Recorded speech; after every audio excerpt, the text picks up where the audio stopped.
gịch nhẹ tay thôi, để không thì nó sẽ bị tước, cái lá của mình sẽ không còn đẹp nữa. Lá này thì nó cũng dễ bị tước lắm.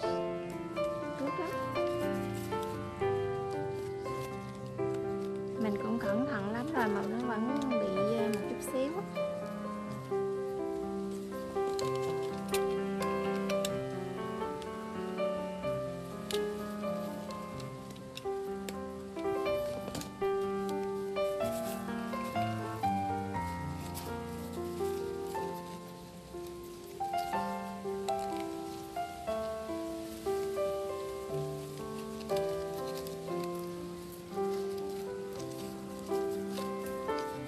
Phần lá của mình nó to lắm, lá của mình nó bự lắm nên mình làm cái này nó rất là bự.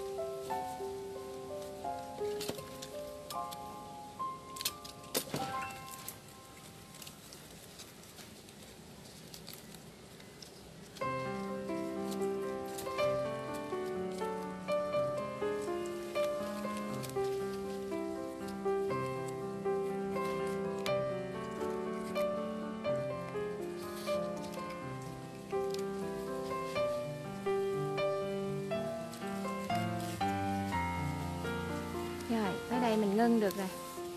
Ở đây mình có thể làm được cái nhỏ xíu nữa nè, nhưng mà thôi đi, mình để cái này đi cho đẹp. Rồi, các bạn có thấy không ạ? Nè,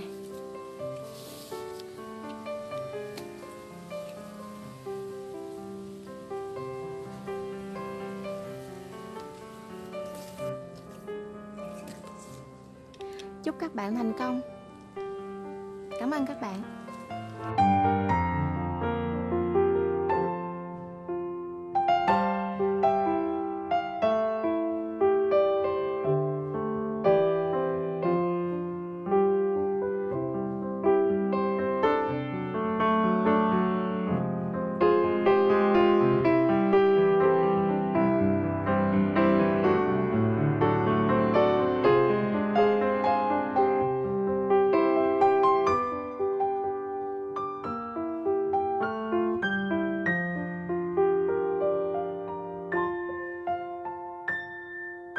Mình vừa chia sẻ xong cách thực hiện các sản phẩm từ lá dừa, thì mong các bạn sẽ ủng hộ kênh YouTube của mình bằng cách chia sẻ, like và đăng ký kênh YouTube của mình nha.